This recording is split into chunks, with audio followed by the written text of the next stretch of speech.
Good morning students. आप सभी का स्वागत है कक्षा में। और पिछली कक्षा में जो मैंने आपसे आंसर पूछा था, जो प्रश्न पूछा था, उसका आंसर बहुत अच्छा दिया है बच्चों ने, लेकिन बहुत कम दिया है। ये बहुत अच्छी बात नहीं है, क्योंकि ज़्यादा से ज़्यादा आप लोग वीडियो देखें ताकि आप आंसर भी दे पाएँ। नहीं देखेंगे तो नुकसान आपका है बच्चों, मेरा नहीं है। मुझे तो पढ़ाना है, मैं पढ़ा देती हूँ। हमारा बिंदु चल रहा था रस। हम रस पढ़ रहे थे। ये देखिए, रस की परिभाषा, रस सूत्र हम इससे पहले वाली क्लास में पढ़ चुके हैं। और रस के अंग और रस के भेद, इसकी जानकारी में मैंने आपको थोड़ी सी दी है। रस के अंग क्या होते हैं, इसके नाम मैंने आपको बताए। और वो अंग जो है, उन्हीं को हमें पहचानना है कि अंग होते क्या हैं। मैंने सिर्फ आपको नाम बताए थे, लेकिन कौन सा अंग क्या काम करता है और जो रस बनने में, रस की प्रक्रिया में मदद कैसे करता है, वो आज हम पढ़ेंगे। चलिए देखिए, रस के अंग हम पढ़ रहे थे, या अवयव, कुछ भी कह दो।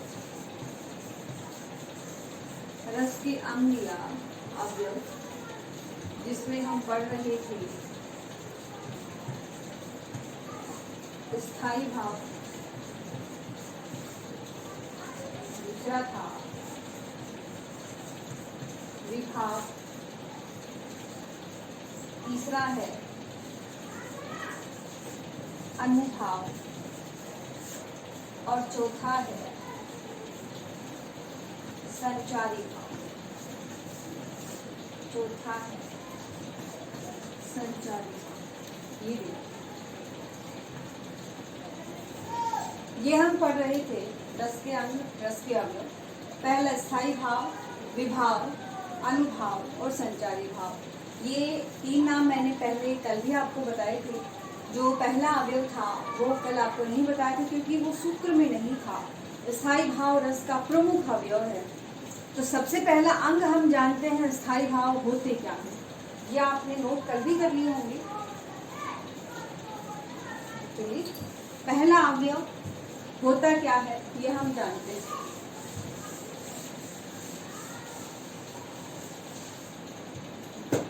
रस का पहला अवयव है स्थायी भाव।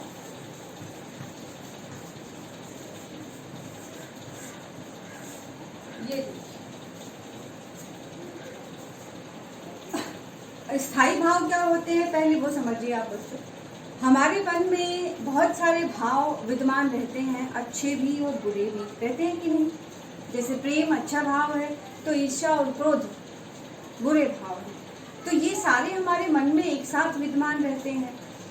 लेकिन क्या एक साथ सारे भाव निकलते हैं? नहीं, एक बार में केवल एक ही भाव जो है वो बाहर निकलता है। जैसे मन में बहुत सारी भावनाएं रहती हैं, जैसे क्रोध की है, ईर्ष्या है, प्रेम है, उत्साह की भावना है, जैसे घृणा है, जैसे भक्ति भाव भी हमारे मन में विद्यमान है, जैसे करुणा भी मन में है, शोक का भाव भी मन में रहता है, दया भावना भी मन में रहती है। तो ये सारे जो भाव हैं वो क्या हैं, मन में पहले से ही विद्यमान रहते हैं कि नहीं। मन में सारे भाव पहले से रहते हैं, लेकिन निकलता सिर्फ एक है। कब? सामने जैसी परिस्थिति होगी वैसा ही भाव हमारे मन में बाहर निकल आएगा। जैसे आपने अपने सामने किसी अपने फ्रेंड को देखा, अपने मित्र को आपने देखा, तो मित्र को देखते ही आपके मन में प्रसन्नता बाहर निकलेगी, खुशी जिसे कहेंगे, उत्साह की भावना बाहर निकलेगी, प्रेम भी निकलेगा, क्योंकि मित्र से आपको प्रेम है और बहुत दिनों के बाद आप मिले हैं, तो उस टाइम तो आपके मन से प्रेम की भावना बाहर निकलेगी।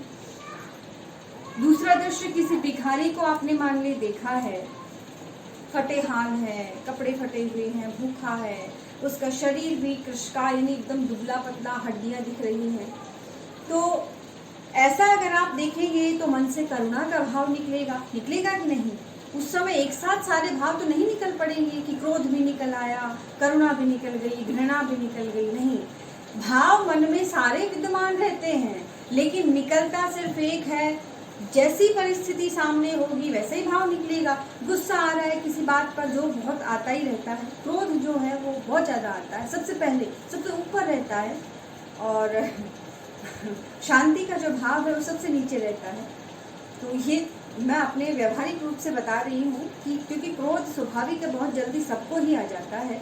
तो क्रोध का जो भाव है वो क्रोध की परिस्थिति होगी तो वो क्रोध का भाव निकल आएगा।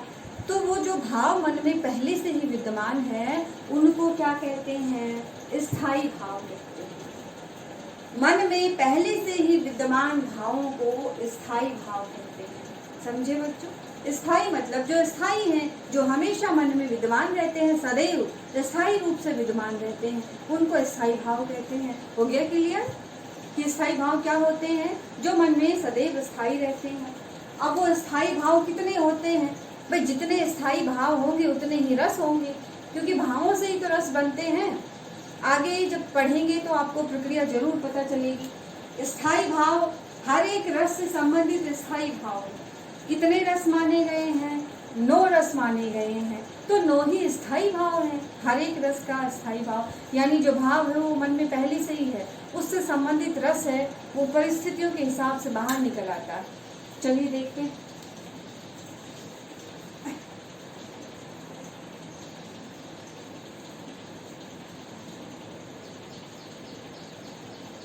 स्थायी भाव की परिभाषा क्या लिखेंगे आप? मन में पहले से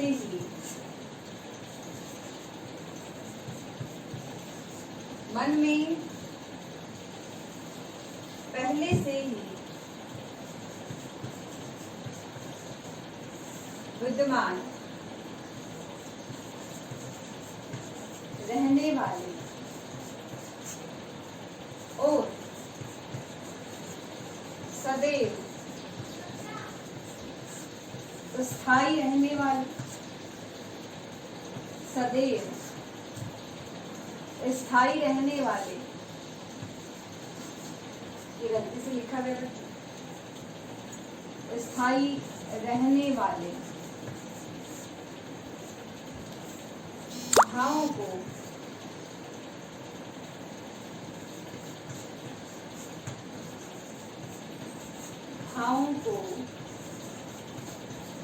स्थायी भाव कहते हैं। ये आपको स्थायी भाव किसे कहते हैं वो लिखना है। मन में पहले से ही विद्यमान रहने वाले और सदैव स्थायी रहने वाले भावों को स्थायी भाव कहते हैं। मन में जो सदैव स्थायी रहते हैं, सदा रहते हैं, कहीं जाते नहीं हैं। तो ये आप नोट कीजिए, स्थायी भाव किसे कहते हैं।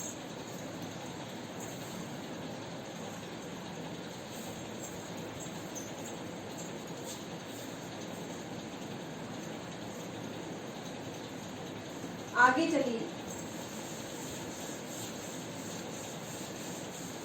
स्थायी भावों की संख्या कितनी? स्थायी भाव जितने रस हैं उतने ही स्थायी भाव हैं। तो ये प्रश्न 3 तरह से पूछा जा सकता है बच्चों कि मूलतः रस कितने प्रकार के होते हैं। तो मूलतः रस कितने होंगे? मूलतः रस 9 प्रकार। मूलतः रस 9 प्रकार के। रसों की संख्या कितनी मानी गई है? ये दूसरी तरह से पूछ सकते हैं क्वेश्चन। रसों की संख्या कितनी मानी गई है? तो 11। ये क्यों अभी बताती हूँ। भरत मुनि ने रस कितने माने हैं? भरत मुनि ने 8 माने। मूलतः रस कितने प्रकार के? 9 प्रकार के। रसों की संख्या कितनी मानी गई है? 11 मानी गई है। भरत मुनि ने कितने रस माने हैं? भरत मुनि ने 8 रस माने हैं। भरत मुनि ने 9वां रस नहीं माना, शांत रस को इन्होंने नहीं माना है। लिख देती हूँ, आपको नोट करना है। भरत मुनि ने शांत रस को नहीं माना। ये आपको लिख लेना है बच्चों कि भरत मुनि ने शांत रस को नहीं माना। ठीक, इन्होंने 8 रस माने। पहले रस 9 ही थे, लेकिन आधुनिक युग में रसों की संख्या 11 कर दी गई है। कैसे? ये आप नोट कर लें। ये अच्छे से लिख लें आप। मैं तो बोलती हूँ जो लिख लो, मैं केवल संकेत देती हूँ, बार बार आपको बोलती हूँ। ये 11 क्यों हो गए हैं? चलिए देखिए, जो पहला रस माना गया है श्रृंगार, पहला जो रस माना गया है ये श्रृंगार, इसी के दो भेद कर दिए हैं। 9 ही रस है लेकिन इसी के दो भेद कर दिए हैं। कौन सा? वात्सल्य,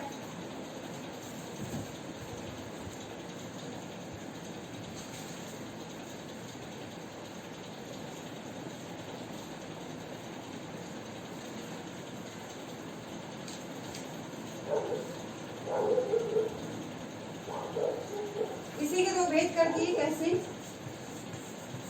वात्सल्य पहला, और दूसरा इसका जो भेद है वो कर दिया है भक्ति।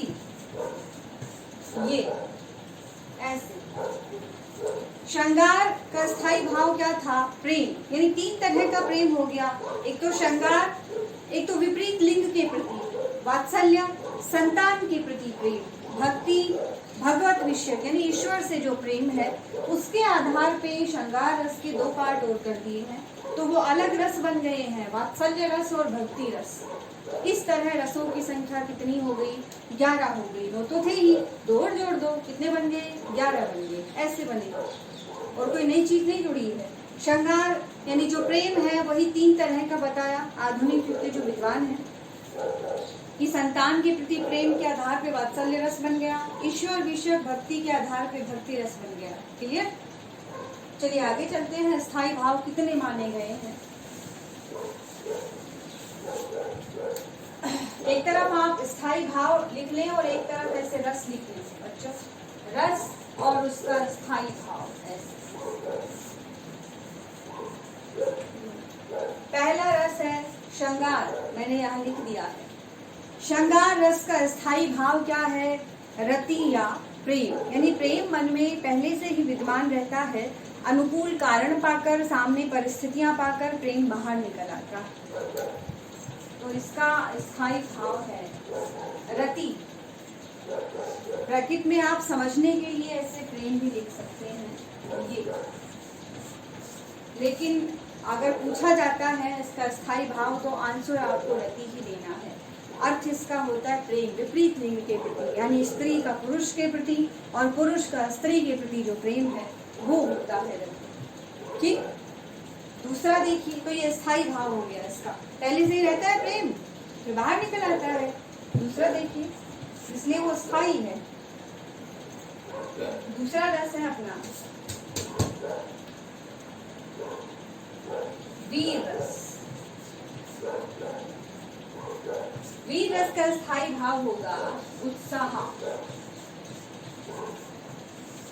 उत्साह मन में पहले से ही रहता है और जब स्थितियां ऐसी आती हैं कि कोई देशभक्ति गीत है, कोई देशभक्ति से संबंधित कोई नाटक ड्रामा पिक्चर आपने देखी है या कोई ऐसी सिचुएशन बन गई है तो आप में वीरता का वीर रस उत्पन्न होता है। उत्साह पहले से विद्यमान रहता है और जो बाहर निकलता है उसको बोलते हैं वीर रस, जोश आ जाता है।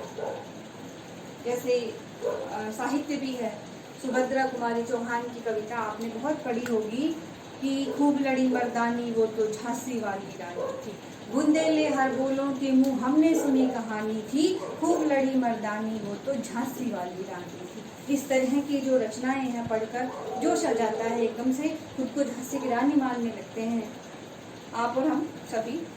तो वो उत्साह मन में पहले से रहता है और परिस्थितियां पाकर वीर रस बाहर निकल आता है। वो स्थायी है, वो पहले से ही था, परिस्थितियां हुई तो रस बन के बाहर निकल आया। ठीक? अगला देखो,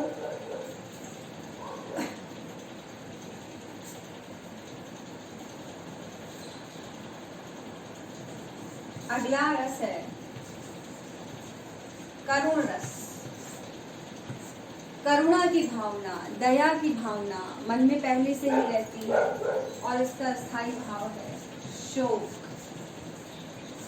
ये आपको लिख लेना है बच्चों, करुणा, करुण रस, स्थायी भाव शोक। अगला है, समझ गए होंगे आप, ये सारी चीजें भाव है, मन में है ना, एक एक निकाल के देखो सारे मन में मिलेंगे। आगे है हास्य रस। हंसी मजाक करते हो बहुत, बहुत तो नहीं, बहुत तो गुस्सा होता है। हास्य रस तो कभी कभी आता है जब मित्र मंडली के साथ बैठते हो, तो वो हास्य रस कब निकलता है, मन में क्या भाव होता है। देखिए हास्य रस का स्थायी भाव, हास यानी हंसी मजाक का जो भाव है मन में रहता है, छेड़खानी करने का, शैतानी करने का, और जब परिस्थितियां होती हैं तो बाहर निकल आता है। ये रस है और वो उनके स्थायी भाव में नोट करके चलना है। 4 लिखवा चुकी हूँ, इसको जल्दी से नोट करते चले साथ साथ। अगले देखिए, आगे देखिए,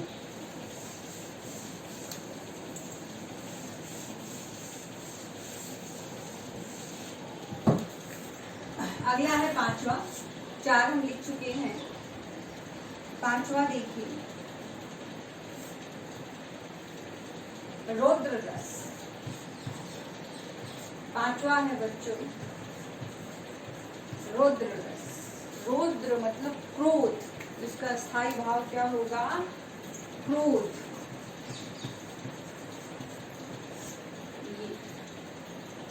शिव जी रौद्र रूप धारण कर लेते हैं कब, जब उनको गुस्सा आता है। तो रौद्र का स्थायी भाव क्रोध। क्रोध मन में पहले से रहता है और गुस्से वाली कोई बात नहीं कि झट से गुस्सा बाहर निकल आता है, रौद्र रूप धारण कर लेते हैं। हो गया। अगला देखिए, अगला रस है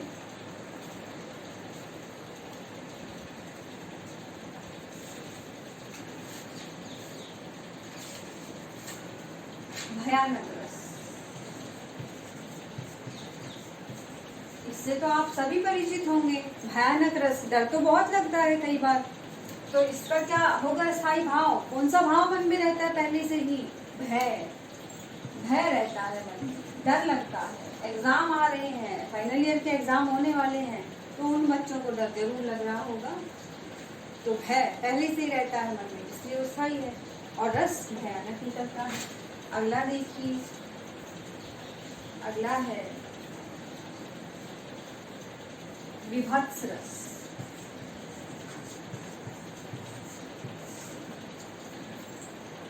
विभत्स रस, विभत्स यानी जो सड़ी गली वस्तुएं, गंदा सा दृश्य होता है, जिस चीज को देखकर हम नाक मुंह सिकोड़ देते हैं, घृणा जिसको बोलते हैं कि घृणा आती, घिन आती है, तो इसका स्थायी भाव क्या होगा, जुगुप्सा। ये स्थायी भाव होगा जुगुप्सा। ब्रैकेट में समझने के लिए आप लिख सकते हैं घृणा। विभत्स रस का स्थायी भाव जुगुप्सा, तो इसका अर्थ होता है घृणा। अगर समझ ना आए कि होता क्या है तो घृणा। इधर होता है ना कि हॉस्पिटल्स में कई बार ऐसे गंदे सड़े गले दृश्य देखते हैं। युद्ध तो क्षेत्र आप लोग जाते नहीं हो, लेकिन फिल्मों में तो देख ही सकते, तो वहाँ जो विभत्स रस हो गया। अगला देखिए,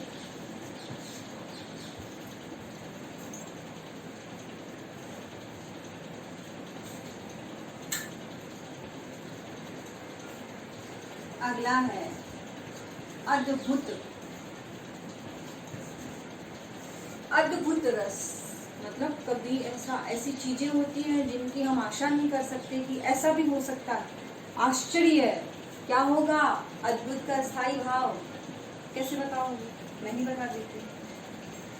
अद्भुत का स्थायी भाव है विस्मय। ये विस्मय अद्भुत का स्थायी भाव यानी आश्चर्य लिख सकते हो आप। अद्भुत का स्थायी भाव आश्चर्य।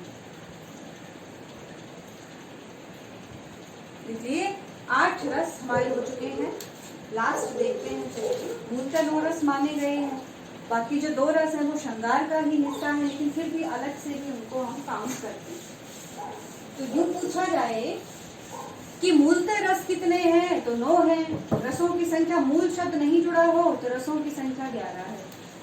चलिए देखिए, भरत मुनि ने कितने माने, 8 माने हैं। 9वां रस है अपना शांत रस। शांत का स्थायी भाव है निर्वेद। निर्वेद का अर्थ होता है कि मन में कोई भाव ही नहीं रहता है, अच्छा बुरा तर्क वितर्क, ये करूं वो करूं, ऐसा करूं वैसा करूं, नहीं, कुछ नहीं रहता, मन शांत हो जाता है। निर्वेद तर्कहीन अवस्था में होता है, अच्छा बुरा किसी तरह का भाव नहीं होता है ऐसा। करके नहीं देखा, ध्यान लगा के देखिए, योग साधना करके देखिए, मन शांत होता है। अब ये 9 हो गए, बाकी जो नए रस जुड़े हैं वो हैं अभी जो हमने पढ़े हैं, वात्सल्य, जिसका स्थायी भाव होगा वत्सल यानी संतान विषयक प्रेम, और भक्ति, जो नए रस जुड़े हैं ये होगा भगवत विषयक यानी भगवान से प्रेम, भगवत विषयक प्रेम, ये हो गए अपने रस, और ये इनके स्थायी भाव। तो स्थायी भाव क्या होते हैं बच्चों, क्लियर हो गया होगा कि जो मन में पहले से स्थायी रहते हैं वो स्थायी भाव होते हैं, है ना। अब आप जब लोग वीडियो देखें या ना देखें, घर में कुछ भी काम करें, जो भी आपके मन में भाव हो आप उनको सोच के देखना कि अब मेरे मन में कौन सी चीज़, कौन सा भाव बाहर निकल रहा है, तो उसमें स्थायी भाव क्या है और रस कौन सा बाहर निकल रहा है। एक बार जरूर आप अपने ऊपर लागू करके देखना, आपको याद करने की जरूरत नहीं पड़ेगी कि कौन सा स्थायी भाव किसका है, कौन से रस का कौन सा स्थायी भाव है, याद करने की जरूरत ही नहीं पड़ेगी, क्योंकि सारे तो अपने ऊपर ही तो लागू होते हैं सारे भाव। फिर पशुओं में भी भाव होते हैं लेकिन वो व्यक्त नहीं कर सकता, व्यक्त कौन करता है, व्यक्त केवल मनुष्य कर सकता है, हम और आप कर सकते हैं। तो ये सारे भाव हम पर लागू होते हैं, करके देखना बच्चों एक बार जरूर। जब भी आप अभी घर में हैं तो काम वगैरह करते हैं, व्यवहार भी अपने माता पिता बहन भाई और अड़ोसी पड़ोसी के साथ घर में रह रहे हैं तो व्यवहार भी होता है, किसी के भी साथ व्यवहार करते हैं, कोई भी कार्य आप करते हैं, आपको कैसा लग रहा है, कौन सा भाव मन से बाहर निकल रहा है, तो उससे रिलेटेड स्थायी भाव कौन सा है, एक बार आप पढ़ो फिर उसको लागू करके देखो, झट से आपको समझ में आ जाएगा। ठीक है, आपस में भाई बहनों की लड़ाई होती है छोटी छोटी चीज़ों पे, तो उस समय कौन सा भाव होता है, उस समय क्रोध होता है, तो क्रोध तो स्थायी भाव है, उससे संबंधित रस कौन सा होगा, रुद्र होगा।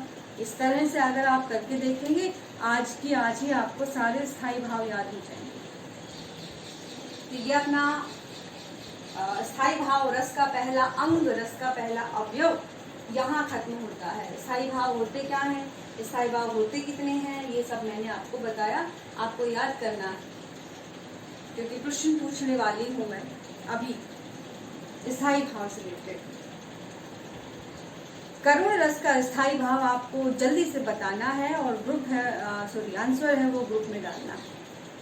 और जो वैदर्भी और पांचाली रीति में बच्चों मैंने अंतर आपको बताया कि बच्चे ने पूछा था, वो अगर अभी क्लियर नहीं हुआ हो तो आप दोबारा से मेरे से पूछ सकते हैं।